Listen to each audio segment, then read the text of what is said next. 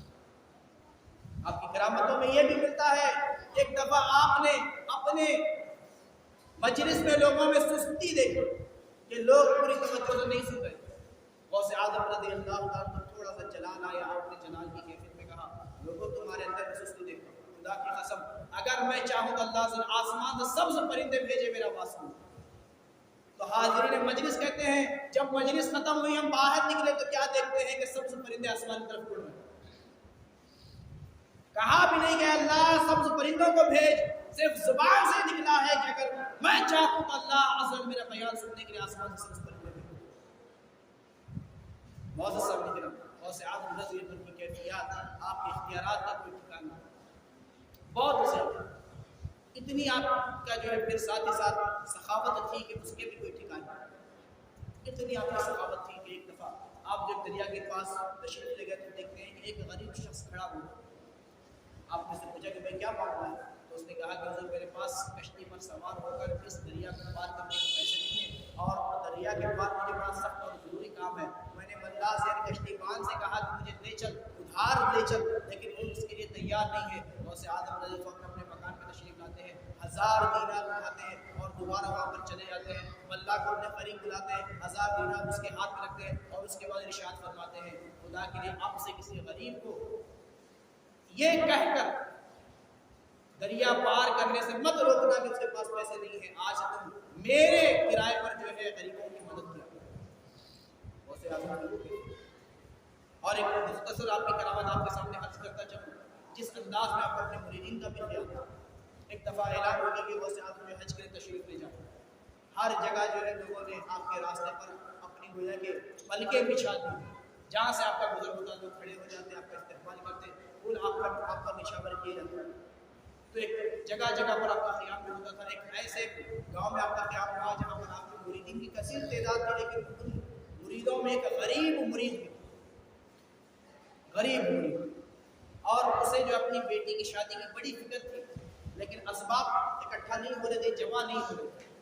اس نے اپنے دل میں خیال کیا، دل تو میرا بھی چاہتا ہے کہ غوث اعظم رضی اللہ عنہ اپنے گھر مہمان بناؤں، لیکن میری ایسی قابلیت ہی نہیں، میرے اندر میرے پاس اور دولت نہیں، میرا مکان بھی بڑا چھوٹا سا ہے، میں کہاں ٹھہرا ہوں، آپ کے ساتھ ایک بڑی کثیر تعداد ہے، ان کے لیے کھانے کا کیسے انتظام کروں گا، کیا کیا معاملات ہوں گے۔ بس اس نے پھر آخرکار یہ سوچ لیا کہ حضور جس اپنے مرید کے مکان پر میں تشریف فرماؤں گی بس جا کر قدم بسی کر لوں گا، ہاتھ ملا لوں گا، ہاتھ چوم لوں گا، دعا کی درخواست کر کے چلاؤں گا۔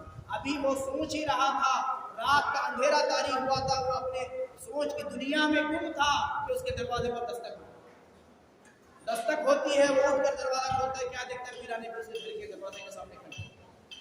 وہ پریشان ہو گیا، آپ نے کہا کہ اپنے پیر کو گھر میں نہیں بلاتا، کہا کہ حضور سب کچھ آپ کا ہی تشریف لے۔ حضرت غوث اعظم جب وہاں پر تشریف لائے، مریدین کی کثیر تعداد خیمے لگا کر باہر اکٹھی ہو گئی، لوگ آتے تھے نذرانے پیش کرتے تھے، لوگ آتے تھے چیزیں دیتے تھے، لنگروں کا اہتمام ہوتا تھا، کثیر تعداد میں دور دور سے لوگ آتے تھے، کھانے کھاتے تھے۔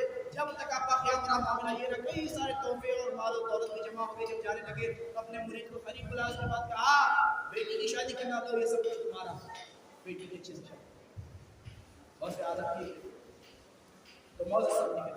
یوں تو اگر میں بیان کرتا رہوں تو ہو سکتا ہے آج کا دن بھی ختم ہو جائے، لیکن غوث اعظم کی ایسی کرامتیں ہیں، ایسے اختیارات ہیں اور اس قدر ان کی کیفیات ہے۔ آخری بات آپ کے سامنے عرض کرتے ہوئے آج کا بیان ختم ہو۔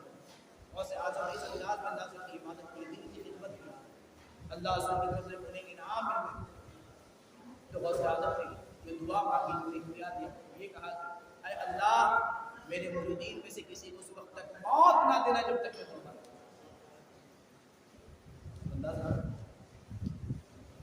تو کوئی ہے سب جسے اتنا خیال ہو اپنے مریدین،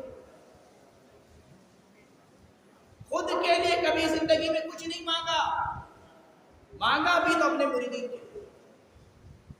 تو معزز سامعین، دل تو چاہ رہا ہے کچھ سناؤں، ایک آخری حکایت کہتے ہیں کہ آپ کا ایک بھائی اور آپ کے کپڑے دھویا کرتے، کثیر مدت تک وہ کپڑے دھوتا رہا یہاں تک کہ اس کا انتقال ہوا۔ انتقال کے بعد اس کے قریبی رشتہ دار نے اسے خواب میں دیکھا اور پوچھا کیا حال ہے؟ تو کہتے ہیں کہ جب میں قبر میں لیٹا لوگ چلے گئے تو فرشتے آئے، انہوں نے مجھ سے سوال کیا۔ پہلا سوال کیا مرتبہ ہوا؟ تو میں نے جواب میں کہا کہ میں غوث پاک کا جو ہے روبی ہوں۔ پھر انہوں نے سوال کیا تیرا دین کیا ہے؟ کہا میں غوث پاک کا روبی ہوں۔ یہاں تک کہ فرشتے ہوتے بڑا عجیب و غریب انسان، سوال مجھ سے کیا کرے تو ہر بار غوث پاک کا نام لیتے، وجہ کیا ہے؟ تو کہتے ہیں کہ وہ مرید نے کہا جب اس کی کیفیت یہ ہونے لگی تو غوث آدم دستگیر رضی اللہ تعالیٰ عنہ اپنے انور میں تشریف لا فرماتے ہیں فرشتوں کیا تمہیں نہیں معلوم کہ یہ تمہیں یاد دلا رہا ہے کہ یہ اس رب کا بندہ ہے، اس رب کا بندہ جس کے ولی کا نام غوث اعظم ہے۔ تو یہ رب کو کیسے نہیں پہچانتا، یہ رسول اللہ کو کیسے نہیں پہچانتا، یہ دین اسلام کو کیسے نہیں پہچانتا؟ تو فرشتوں نے پھر اگلا سوال یہ کہا کہ آپ جانیں اور آپ کا رب جانے۔ تو بہت صاحب کرام اولیاء اللہ کی وہ کیفیتیں ہوتی ہیں، ان کے اختیارات ہوتے ہیں، اس انداز میں وہ مدد کرتے ہیں، وہ جو ہے دستگیری فرماتے ہیں، لیکن کیفیت یہ ہے کہ ہم جو ہے اس کو صحیح معلوم سمجھیں، لوگ اپنے ذہنوں کو صاف کریں، مسلمان آپس میں متحد ہو جائیں اور جو ہے وقت کے جو تقاضے ہیں اس کی طرف جو ہے توجہ دینے کی کوشش کریں اور فرضی جو ہے اختلافات، فرضی جو ہے ذہنی کشمکش میں نہ رہیں اور اپنے اور دوسروں کے ایمان کی خرابی کا ذریعہ نہ بنے۔ ہمارے پاس جو ہے سمجھنے کے لیے قرآن موجود ہے، احادیث کریمہ موجود ہے، علماء اہل سنت موجود ہیں، رجوع کریں، اپنے ایمان کی حفاظت کریں اور لوگوں کے بہکاوے میں نہ آئے۔ اس لیے کہ شروعات میں نے قرآن مجید سورہ نمل کی ان آیتوں سے کی تھی جس میں بنی اسرائیل کے ولی کا ذکر موجود ہے۔ قرآن مجید کی تلاوت کریں۔ جب بنی اسرائیل کے اولیاء کو اللہ نے وہ طاقت اختیار دیا ہے تو امت محمدیہ کے اولیاء کے اختیارات کا کیا کہنا ہے؟ وقت کا تقاضا یہ بیان السلام